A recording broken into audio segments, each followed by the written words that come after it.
ग्राम पंचायत स्तरीय जनशुणाणी शिविर सूचना अनुजाई जमनकीरा ब्लॉक अंतर्गत फासीमाल ग्राम पंचायत रे अनुष्ठित हो जाइछि पंचायत स्तरीय जनशुणाणी शिविर।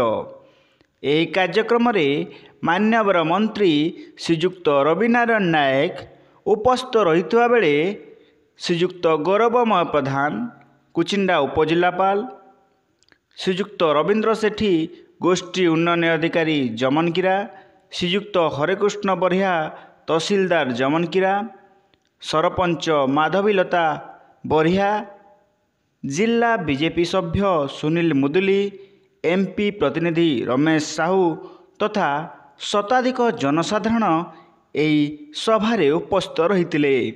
ଏହି କାର୍ଯ୍ୟକ୍ରମରେ 90 ଗୋଟି ଅଭିଯୋଗ ଆସିଥିବା ବେଳେ ମନ୍ତ୍ରୀ ମହୋଦୟ ତନଖି କରି ଯଥାଶୀଘ୍ର କାର୍ଯ୍ୟକାରୀ କରାଯିବା ପାଇଁ ପ୍ରତିଶ୍ରୁତି ମଧ୍ୟ ଦେଇଥିଲେ। ଏହି ଅଭିଯୋଗ ଶୁଣାଣିରେ ମନ୍ତ୍ରୀ ମହୋଦୟ ଘରେ ଘରେ ଜଳ ଯୋଜନା, ବେକାର ଯୁବକ ଯୁବତୀମାନଙ୍କୁ ସ୍ୱାବଲମ୍ବୀ ହେବା ପାଇଁ ଗାଈ ପାଳନ, ଛେଳି ପାଳନ, ମାଛ ଚାଷ, କୁକୁଡ଼ା ପାଳନ ଭଳି ଅନେକ କାର୍ଯ୍ୟକ୍ରମ ଉପରେ ମତ ଦେଇଥିବା ବେଳେ ପ୍ରଧାନମନ୍ତ୍ରୀ ସୂର୍ଯ୍ୟଘର ଯୋଜନା, ପ୍ରଧାନମନ୍ତ୍ରୀ ଆବାସ ଯୋଜନା ବିଷୟରେ ଆଲୋକପାତ ମଧ୍ୟ କରିଥିଲେ।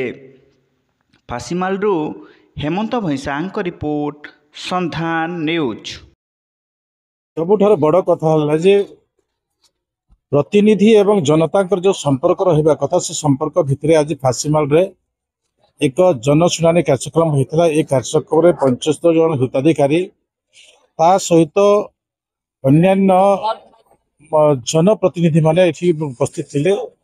सबुठार बड़ विषय हूँ लोकंकर छोट छोट समस्या अच्छी से समस्या को जो माने प्रतिनिधि अच्छा, जो माने प्रशासनिक अधिकारी अच्छा, आम ठीक भाव में जदि संयोजना करा से समस्या दूर हो पार से दृष्टि गोटे पूरा प्रक्रिया आज गोटे इंटरियर एरिया फासीमाल बहुत हिताधिकारी दीर्घ समय उपस्थित रहे ग्रीभांस सेल रे उपस्थित समस्त को मोर तरफ धन्यवाद कृतज्ञता जनाऊँ। जदि आपंक आम भिडी भल लगा तेब आम चैनल को लाइक, शेयर और सब्सक्राइब करने को जमा भी भूलु नहीं।